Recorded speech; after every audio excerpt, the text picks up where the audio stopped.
Hello नमस्कार शिक्षक साथियों, एक बार पुनः आप लोगों के बीच उपस्थित हो गया हूँ। बीपीएससी प्रधान शिक्षक की परीक्षा की डेट अनाउंस हो चुकी है। 13 जून 2024 को परीक्षा प्रस्तावित हो चुकी है और अब बिल्कुल समय नहीं है, सिर्फ 50 दिन है आज से। तो एक और नए वीडियो के साथ आप लोग के समक्ष उपस्थित हूँ। डीएलएड खंड से है शिक्षा, विद्यालय और समाज, अंतर संबंधों की समझ, इकाई 1 है और ये काफ़ी इम्पोर्टेंट है। इससे कई सारे प्रश्न पूछे जा सकते हैं। यह वीडियो आपके लिए काफ़ी महत्वपूर्ण साबित होने वाला है। आगे बढ़ने से पहले एक बार पुनः आप सभी मित्रों से अनुरोध करूंगा कि जो भी मित्र चैनल पर नए हों कृपया करके चैनल को सब्सक्राइब कर लें, लाइक करें, शेयर करें तथा अपना कमेंट्स करना ना भूलें।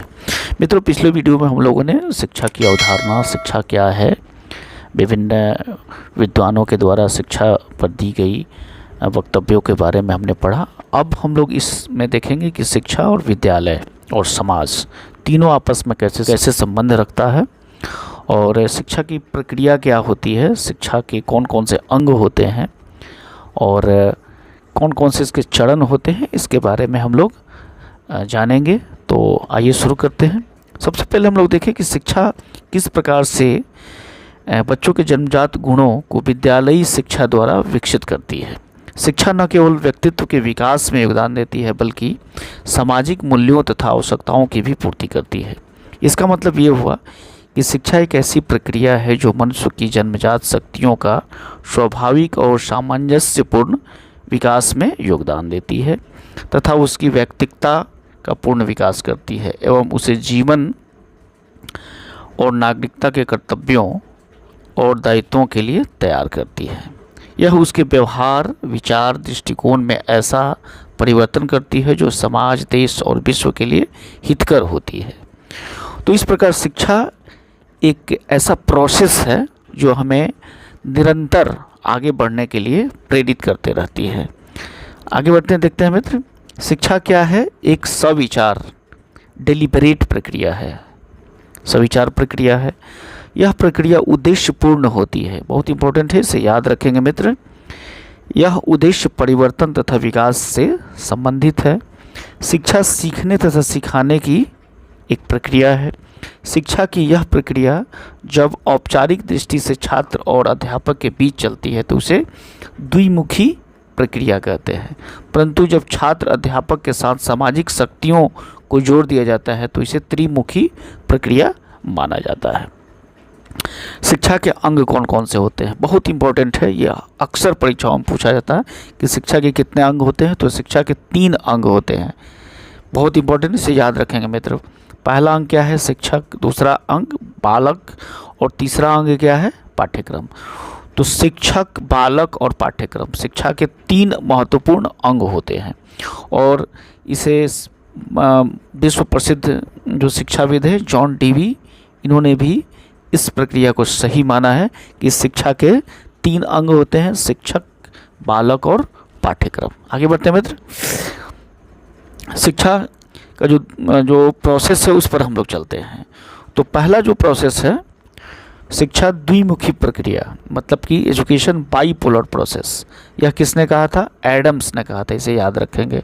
एडम्स के अनुसार शिक्षा क्या है, द्विमुखी प्रक्रिया है।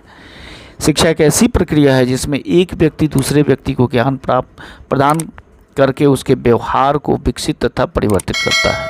आधुनिक काल में रास ने भी शिक्षा को द्विमुखी प्रक्रिया मानते हुए लिखा है कि चुंबक के समान शिक्षा में भी 2 ध्रुव होना आवश्यक है, इसलिए यह द्विध्रुवीय अथवा द्विमुखी प्रक्रिया है। तो इसमें 2 मुखी प्रक्रिया में कौन कौन से होते हैं, एक है शिक्षक और दूसरा है शिष्य। इसको ऐसे कर सकते हैं, दोनों एक दूसरे के पूरक हैं। तो शिक्षा के जो द्विमुखी प्रक्रिया है, बाइपोलर जो प्रोसेस है, इसके जन्मदाता एडम्स हैं और इसको बाद में रास ने भी शिक्षा को द्विमुखी प्रक्रिया ही माना। अब आगे बढ़ते हैं, इसमें होता क्या है कि शिक्षा के दौरान दोनों का कार्य समान रूप से महत्व होता है, मतलब कि शिक्षक का भी और शिष्य का भी। एक सिखाता है और दूसरा सीखता है, एक पढ़ाता है और दूसरा पढ़ता है।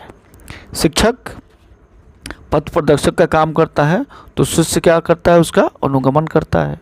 उनके कार्यों में अंतर संबंध होता है, वे आपसी सहयोग से निर्धारित लक्ष्यों एवं उद्देश्यों को प्राप्त कर सकते हैं। इसके लिए दोनों के बीच अंतर संबंध होना चाहिए। इसके बिना शिक्षा देने तथा लेने के कार्य संपन्न नहीं हो सकता है। तो इस प्रकार शिक्षा एक चेतना और विचारपूर्ण प्रक्रिया है। इस प्रक्रिया में कर्ता और कर्म का संबंध सब्जेक्ट ऑब्जेक्ट रिलेशनशिप होता है। बहुत ही इम्पोर्टेंट है, इसे नोट कर लेंगे मित्र, यह परीक्षाओं में अक्सर पूछे जाते हैं। अब जो है द्विपोलर के बाद अब शिक्षा एक त्रिध्रुवीय प्रक्रिया है और इसके जन्मदाता कौन है, तो जॉन डीवी हैं। जॉन डीवी ने सबसे पहले बताया कि शिक्षा द्विमुखी न होकर के शिक्षा त्रिमुखी है और शिक्षक और शिक्षार्थी के साथ साथ एक पाठ्यक्रम को जोड़ा गया है। पाठ्यक्रम अर्थात कि समाज। पाठ्यक्रम कहाँ से बनता है, तो समाज में होने वाले परिवर्तनों को ध्यान में रखते हुए ही पाठ्यक्रम का निर्माण किया जाता है। तो इस प्रकार यहाँ पे शिक्षा के 3 अंग कौन कौन से हुए, शिक्षक, शिक्षार्थी और समाज। यहाँ देख सकते हैं शिक्षक एक पोल, दूसरा शिक्षार्थी और तीसरा पाठ्यक्रम अर्थात कि समाज। शिक्षा की प्रक्रिया इन 3 तत्वों की पारस्परिक क्रिया निहित होती है। शिक्षार्थी या बालक जिसे शिक्षित किया जाता है, शिक्षक या अध्यापक जो बच्चों को शिक्षा करने के लिए अवसर प्रदान करता है और सीखने के अनुभवों को व्यवस्थित करता है, तथा सामाजिक परिदृश्य या सामाजिक सांस्कृतिक प्रभाव तथा शक्तियाँ जिनके अंतर्गत शैक्षिक प्रक्रिया चलती है। तो समाज अथवा सामाजिक शक्तियाँ शिक्षक और शिष्य को विषय सामग्री देती है। इस विषय सामग्री को हम विस्तृत अर्थ में पाठ्यक्रम कहते हैं। तो सामाजिक तत्व पर बल देते हुए डीवी ने कहा है कि बालक उस समाज में रहता है जहाँ वह सदस्य है। उसका विकास समाज में रहकर समाज के द्वारा ही हो सकता है। अतः शिक्षा देने के क्रम में सामाजिक तत्वों, सामाजिक कुशलताओं तथा समाज के द्वारा मानकीकृत आचरण का विकास किया। इस प्रक्रिया में उनका समाजीकरण होता है। किसका समाजीकरण, शिक्षार्थी का समाजीकरण होता है और वे सामाजिक प्राणी बनते हैं। अतः सामाजिक तत्व शिक्षा प्रक्रिया का एक महत्वपूर्ण अंग मान लिया गया। यह जॉन डीवी के द्वारा इसे ट्राइपोलर बताया गया और शिक्षक और शिक्षार्थी के साथ साथ समाज को भी इसमें लाया गया। आगे बढ़ते हैं। फिर एक और इसमें अवधारणा आता है कि शिक्षा बहुमुखी प्रक्रिया है, मल्टीपोलर पावर है। सबसे पहले एडम्स ने बताया कि यह बाइपोलर है, फिर जॉन डीवी ने बताया कि यह ट्राइपोलर है, लेकिन फिर बाद में आधुनिक शोध और अवधारणाओं मल्टीपोलर बना दिया। शिक्षा की आधुनिक अवधारणा ने लोकतंत्रीय वातावरण में स्वतः सीखने पर बल दिया जाता है। इस अवधारणा के अनुसार विद्यालय तथा शिक्षक के एकाधिकार को समाप्त करने पर बल दिया गया है। इस प्रक्रिया के अंतर्गत विद्यालय के अलावा अनौपचारिक इनफॉर्मल तथा गैर औपचारिक नॉन फॉर्मल साधनों के द्वारा शिक्षा प्रदान करने में अहम योगदान को स्वीकार किया गया है। आधुनिक समाज में शिक्षा तथा शिक्षण सामग्री को बहुमुखी माध्यम यथा सॉफ्टवेयर, नेट, रेडियो, समाचार पत्रों आदि के माध्यम से प्रकट किया जा रहा है। आज शिक्षा को खुला, स्वतंत्र और लचीला माना जाता है।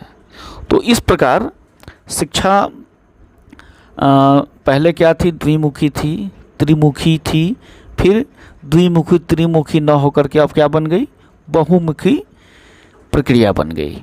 आगे बढ़ते हैं मित्र। अब यहाँ देख सकते हैं कि शिक्षा में एक तो शिक्षक है, दूसरा विद्यार्थी है, तीसरा पाठ्यक्रम अर्थात कि समाज, और ये सारी चीज़ें शिक्षा प्रक्रिया की एक अंग बन गया है। तो शिक्षा जीवन पर्यंत प्रक्रिया, एजुकेशन लाइफ लॉन्ग प्रोसेस। शिक्षा द्वारा मनुष्य की सभ्यता और संस्कृति में लगातार विकास होता है। शिक्षा द्वारा एक पीढ़ी का ज्ञान दूसरी पीढ़ी में हस्तांतरित होता है।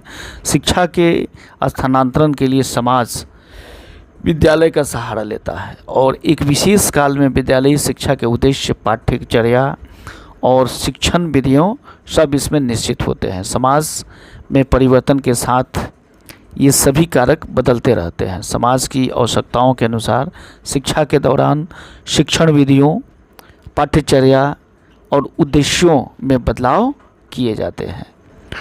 तो इस प्रकार ये कहा जा सकता है कि शिक्षा जो है विद्यालय तक सीमित नहीं हो करके शिक्षा का जो व्यापक क्षेत्र है वो समाज के हर क्षेत्र तक फैला हुआ है। और व्यापक अर्थ में शिक्षा जो है जन्म से लेकर मृत्यु तक विकास या गर्भावस्था से लेकर मृत्यु तक चलने वाली प्रक्रिया है। इस प्रकार शिक्षा के अंतर्गत ज्ञान, अनुभव, कौशल, अभिवृत्तियाँ आदि सब कुछ आते हैं। इस प्रकार जीवन के सभी अनुभव स्वतः शैक्षिक क्रिया का अंग बन जाता है। शिक्षा की प्रक्रिया वैयक्तिक और सामाजिक दोनों ही अवस्थाओं में चलती रहती है।